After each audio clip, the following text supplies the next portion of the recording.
La puissance est vraiment démesurée, hein, je me répète, mais c'est pas une blague. Je me sens bien sur la trotte là. Là pour du off-road radical, ah oui, là je signe. Aller dans la forêt sans limite. Bonjour et bienvenue dans cette nouvelle vidéo YouTube dans laquelle je vais vous présenter la Angoat T1 version 2025. Une toute nouvelle trottinette électrique que je vous avais déjà présentée il y a quelques mois sur la chaîne YouTube, mais cette fois-ci avec quelques améliorations, quelques nouveautés. Donc dans cette vidéo, je vais vous présenter esthétiquement cette machine. On va parler aussi des performances, caractéristiques en général. Et pour finir, on va aller la tester en conditions réelles et je vais vous dire très concrètement ce que j'en pense. On est clairement sur une machine monstrueuse qui a été construite pour être la moins chère possible et on va voir ensemble si malgré tout ça en fait une bonne option. Mais juste avant de commencer, si ces vidéos vous plaisent, pensez à mettre un petit j'aime et à vous abonner à ma chaîne YouTube. C'est pas grand chose pour vous mais ça me soutient énormément et vous trouverez d'ailleurs le lien de cette trottinette électrique dans la description de cette vidéo avec un code promo pour la toucher au meilleur tarif. Et si vous êtes à la recherche d'une trottinette électrique, alors vous pouvez télécharger dans la description la liste des meilleures trottinettes électriques du marché par gamme de prix, ainsi que le trieur ultime de trottinettes électriques. C'est un site internet sur lequel j'ai classé toutes les trottinettes électriques avec toutes leurs caractéristiques techniques. Et le plus intéressant, c'est que vous pouvez effectuer des filtres sur les trottinettes électriques. Par exemple, si vous voulez une trottinette électrique de maximum 20 kg qui a une vitesse maximale débridée de 45 km/h, et bah vous mettez tous vos filtres, vitesse, étanchéité, nombre d'ampères-heure, voltage, nombre de moteurs, suspension, etc. Et ensuite, vous aurez un affichage avec uniquement les trottinettes électriques qui correspondent à tous vos critères. Et j'ai essayé d'en mettre un maximum de trottinettes électriques. Et ensuite, il vous reste simplement à cliquer sur le lien, utiliser le code promo et vous pouvez acheter la trottinette électrique qui correspond le plus à vos besoins. Revenons sur cette Angoat T1 version 2025. Ici, comme vous pouvez le voir, on est sur une machine volumineuse et massive avec une masse quand même de 52 kg. Donc là, pour la porter, ouais, c'est vraiment lourd. En tout cas, assis là comme ça à bout de bras, très lourd. La trottinette est bien sûr pliable. C'est assez facile et rapide d'ailleurs. On fait comme ça, hop là. Et là, on a le petit clip qui vient verrouiller la trottinette en position fermée. Donc vous pouvez la porter directement par le guidon. Elle en reste malgré tout assez lourde, voire très lourde. Mais pour une trottinette électrique avec ses performances, c'est obligatoire. Ne serait-ce que la batterie, on est sur des très grosses batteries. Ici, on est sur du 60 volts. Et avoir un amortisseur de direction, c'est un peu étrange sur ce type de modèle. Pour moi, c'est plutôt des off-road radicales avec leur puissance, leur suspension et leurs pneus off-road. Même si vous pouvez changer les pneus, mettre des pneus route et ensuite avoir une excellente accélération sur le béton. Mais voilà, elles sont vendues directement avec des pneus tout-terrain. Donc, c'est un petit peu étrange. Il y a une certaine incohérence, je trouve, car en général, sur une trottinette électrique, on guidonne pas beaucoup ou quasiment jamais en dessous des 60-70 km/h. Ça dépend des modèles, ça dépend des pilotes, ça dépend de l'expérience et de plein de choses. Mais généralement, c'est compliqué de guidonner à 30, 35, 40 km/h. Et lorsqu'on fait du tout-terrain sur terrain privé ou dans un terrain de cross, ce genre de choses, on atteint rarement les 40, 50 km/h. Tout dépend du terrain, mais quand on fait du off-road radical, en général, on ne dépasse pas les 55, 60 km/h. Et même 50 km/h, c'est quand même assez rare. C'est vraiment quand ça roule super bien.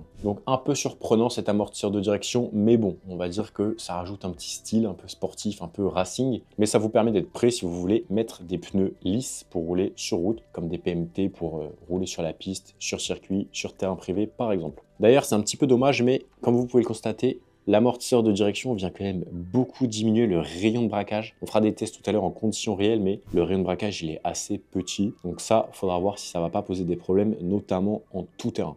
Au niveau du deck, ça n'a pas beaucoup changé, si ce n'est au niveau du revêtement en silicone au-dessus, ce qui est très sympa. Je le préfère largement à l'ancien revêtement qu'on avait. On avait un grip type skate. Donc là, je préfère largement ce revêtement. Et le repose-pied, très sympathique. J'aime beaucoup. Les garde-boue n'ont pas changé à l'avant comme à l'arrière. On est sur du très basique. Au niveau du freinage, ça n'a pas changé. On a toujours des freins à disque hydraulique de la marque Desiland à l'arrière comme à l'avant, avec des disques de 160 mm. Je pense qu'au niveau freinage, on va vraiment être servi à ce niveau-là. Au niveau de l'éclairage, ça n'a pas changé. On a toujours des éclairages latéraux de part et d'autre du deck qu'on peut gérer directement avec la télécommande. Donc là, je peux mettre en rouge, vert, bleu, jaune, bleu, rose. Après, il y a un mode automatique. On peut gérer la vitesse de défilement, etc., etc.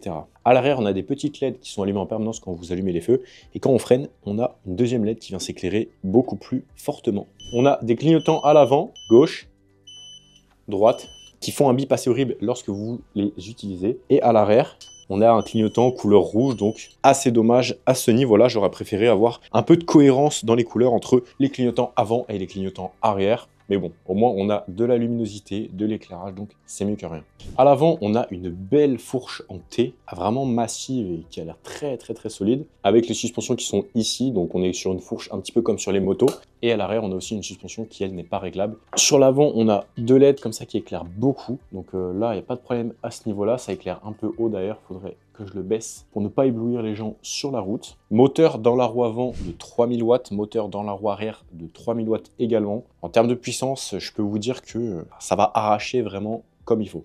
On a deux contrôleurs de 45 ampères chacun. Donc ça veut dire qu'on a un contrôleur ici qui va venir alimenter le moteur avant avec 45 ampères maximum. Et à l'arrière, pareil, jusqu'à 45 ampères maximum. Et donc pour calculer un peu la puissance en watts, en tout cas théorique, on multiplie le voltage de la batterie, donc 60 volts, multiplié par 45 ampères, ce qui nous donne une estimation des watts qui sont puisés à la batterie et qui vont être restitués au moteur, même s'il y a forcément des pertes entre ce qui est tiré et ce qui est restitué directement au sol. Mais ça donne en général une assez bonne estimation de la violence de la machine. Et donc 45 ampères fois 60 volts, ça nous fait 2700 watts. Donc on a des moteurs qui peuvent aller jusqu'à 3000 watts, donc on est un petit peu en dessous, donc c'est nickel. Autant vous dire que là, on est sur des accélérations vraiment impressionnantes à partir de 45 ampères par contrôleur, donc 90 ampères au total, multiplié par une batterie de 60 volts. Là, ça commence à vraiment envoyer. Donc là, je peux vous dire qu'on n'est pas sur un petit jouet à mettre entre toutes les mains. On est quand même sur une machine qui commence à être puissante et vraiment dangereuse. On a des roues de 11 pouces avec des pneus off-road, donc avec des crampons pour vraiment bien accrocher dans la terre, dans la boue. Donc excellent pour faire du tout-terrain. Les crampons sont assez marqués là pour le coup. Donc c'est vraiment une machine qui est très adaptée pour faire du off-road, pour faire du tout-terrain. Je vais vous la descendre. Hop là. Donc pour l'allumer, il faut absolument cette petite clé NFC, la passer sur l'écran.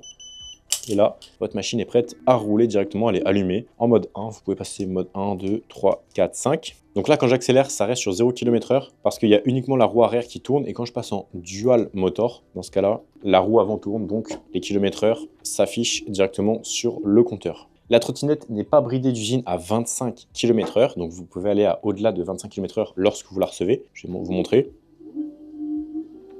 Voilà. Elle peut aller à bien plus, je vais vous montrer la vitesse maximale. 98 km/h.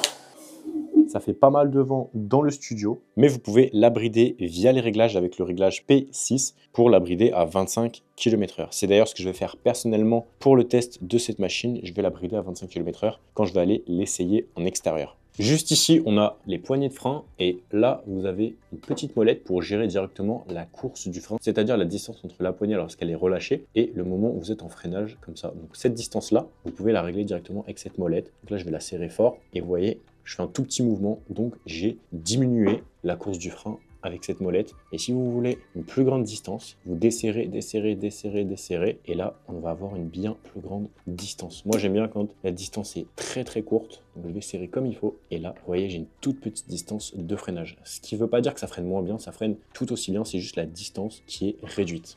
Et bien sûr, si la trottinette vous intéresse, vous trouverez le lien dans la description pour la commander avec un code promo pour la toucher au meilleur tarif. Et donc, n'hésitez pas à utiliser le code promo en description et à passer par le lien. Ça me soutient beaucoup si vous passez par le lien. Donc, n'hésitez pas à le faire. Et moi, je vous retrouve tout de suite dans le test en conditions réelles. Allez, c'est parti pour le test de la Angua T1 version 2025. Elle est juste monstrueuse en termes d'accélération. Là, je monte dessus. À chaque fois, je suis choqué de l'accélération. Je vais vous montrer un petit peu le 0 à 25 km/h. On va se mettre un petit peu plus loin. On est très stable sur cette Angua T1. La vache, je me rappelais pas qu'on était si ancré sur la route. Première bonne surprise. Accélération de barge. À chaque fois, je l'oublie cette accélération. C'est impressionnant. Regarde un petit peu l'accélération 0,25 km/h.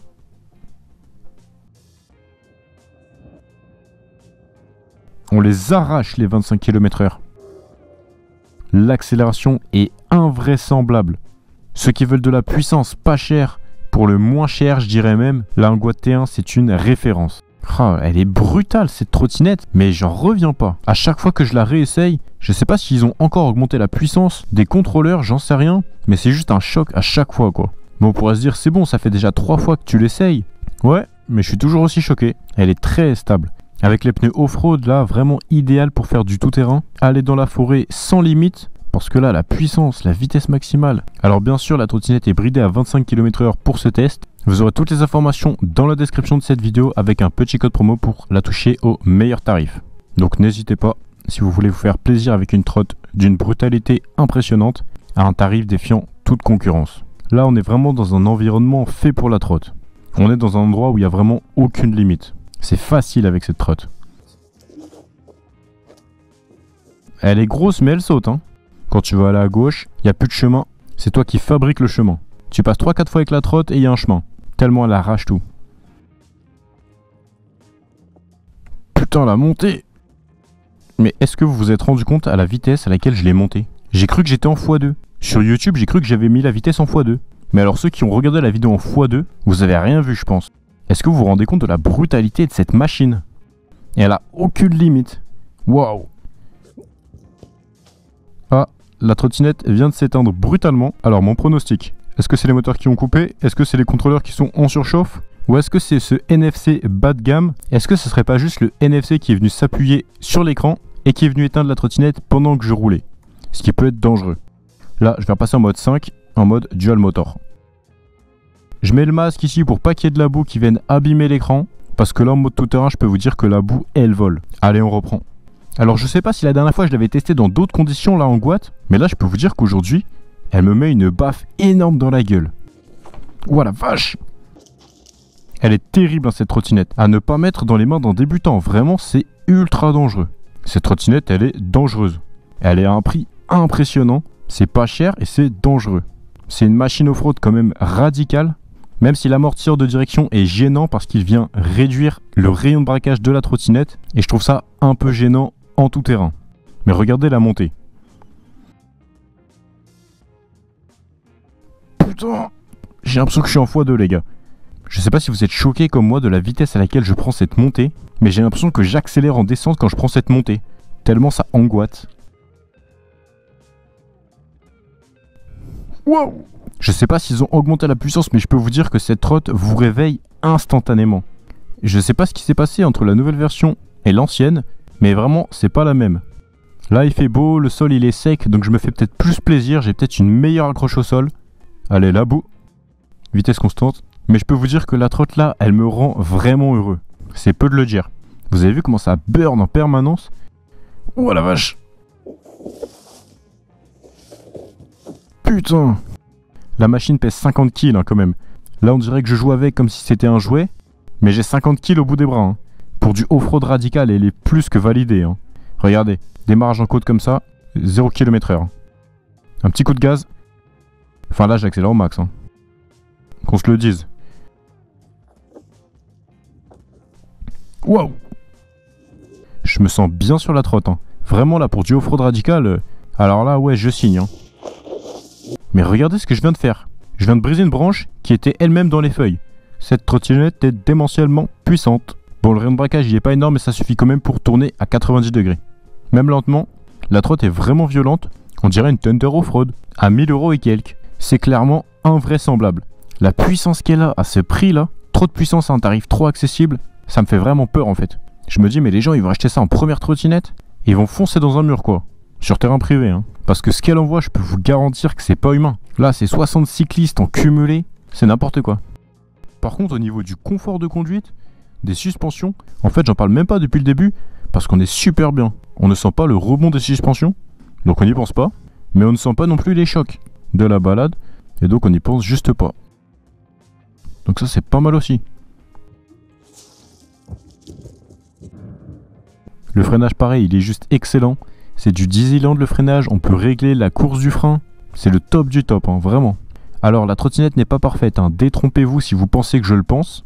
La trottinette a quand même son lot de défauts hein, et de pistes d'amélioration. À commencer par l'étanchéité. Comme beaucoup de trottinettes électriques, j'aurais préféré avoir du IPX5 ou quelque chose qui résiste aux très fortes projections d'eau. Voire même un peu plus, mais bon, c'est dérangeant. Ensuite au niveau des inconvénients, on a cet éternel lock qu'ils ne changeront jamais. J'espère qu'ils vont le changer ce lock et qu'en 2026 on n'en verra plus. Parce que c'est bien au début de faire des locks comme ça. Allez, on économise de l'argent, on se lance dans la trottinette, on développe des nouvelles marques. Mais là ça commence à faire un peu long quoi. Avoir ce lock là sur les nouvelles trottinettes qui sortent en 2025-2026. Avec toutes ces trottinettes qui se clonent les unes aux autres. Donc ouais, le lock là il faudrait peut-être commencer à le changer. Il fait le boulot mais il est clairement pas extraordinaire. Et en plus il va finir par prendre du jeu à moyen long terme. Jeu qu'on peut oui resserrer par le dessous Mais ensuite, vous pouvez plus forcément replier la trottinette. Donc, dans tous les cas, c'est pas quelque chose qui est idéal et optimal. Donc, c'est quand même assez gênant pour pas mal de personnes. Comme d'habitude, vous trouverez le lien de la trottinette dans la description avec un code promo pour la toucher au meilleur tarif. Donc, n'hésitez pas à passer par le lien, ça me soutient beaucoup. Donc, merci à tous ceux qui le feront. Cette nouvelle Angua T1 version 2025, version 2.0, elle m'a choqué sur beaucoup de points. Les suspensions sont très bonnes, le freinage il est excellentissime et la puissance, elle est juste invraisemblable. Je crois que c'est la trottinette en 60 volts, 35 ampères-heure, 3000 watts avant, 3000 watts à l'arrière qui accélère vraiment le plus fort. C'est juste un truc de psychopathe. La stabilité à haute vitesse est très bonne, le rayon de braquage est plutôt mauvais, mais finalement il m'a pas gêné tant que ça. Après avoir dans d'autres circonstances, si vous êtes plus en mode ville et que vous aimez vraiment faire des demi-tours sur place, là oui ça sera un peu plus gênant. La puissance de la machine, elle est juste indescriptible. Vraiment à ce prix là je ne comprends même pas comment c'est possible tout simplement. C'est une aberration totale. Donc cette nouvelle Angua T1 version 2025, si vous voulez de l'énorme puissance pour pas cher avec une trottinette qui n'est pas très résistante à l'eau, elle est même plutôt basique au niveau de la norme d'étanchéité. Un peu comme beaucoup d'autres trottinettes électriques d'ailleurs. Je peux vous conseiller cette nouvelle Angua T1. Attention, pas pour les débutants, vraiment pour les personnes intermédiaires, voire confirmées. La puissance est vraiment démesurée. Je le répète, mais vraiment, c'est pas une blague. Ne conduisez jamais cette trotte sans gants et sans casque. Et encore, je vous conseillerais même le blouson de moto et le pantalon de moto. Regardez là, je fais du off-road, mais la trotte n'a aucune limite. C'est moi la limite. La trotte, elle va y aller en termes de puissance. Je sais pas si vous imaginez la puissance qu'il faut pour me bouger dans un sol comme celui-ci. Plus bouger la masse de la trottinette qui pèse plus de 50 kg. Ah, je vous jure, j'ai chaud dans le casque tellement je fais du sport. En tout cas, si vous voulez acheter cette trottinette, je vous invite très vivement à vous protéger, à conduire prudemment. Et je vous garantis que c'est pas de la précaution inutile, mais c'est vraiment essentiel. Je dirais même absolument essentiel. Et même en général, de toute façon, avec n'importe quelle trottinette, à vous et rouler prudemment. Et si vous êtes à la recherche d'une trottinette électrique, pensez à télécharger la liste des meilleures trottinettes électriques du marché classées par gamme de prix. Vous aurez le lien en description. Et vous pouvez aussi accéder au moteur de recherche ultime pour trottinettes électriques, grâce auquel vous pouvez filtrer toutes les trottinettes électriques du marché en fonction de tous vos critères. C'est bien sûr gratuit et tous les liens sont en description. J'espère vraiment que cette vidéo vous a plu. Pour ma part, ça aura été une claque, mais vraiment énorme cette trottinette. Elle m'a vraiment choqué sur de nombreux points. Et elle reste vraiment très impressionnante comme trottinette électrique. Si vous êtes encore là, c'est que vous aimez mes vidéos, alors mettez un petit j'aime et abonnez-vous si ce n'est toujours pas fait. Et merci à tous ceux qui prendront le temps de le faire et qui vérifieront s'ils sont oui ou non abonnés. Sur ce, on se dit à tout de suite dans la prochaine vidéo qui va s'afficher à l'écran. Et pour les autres, à très bientôt. C'était Raftor, bye bye.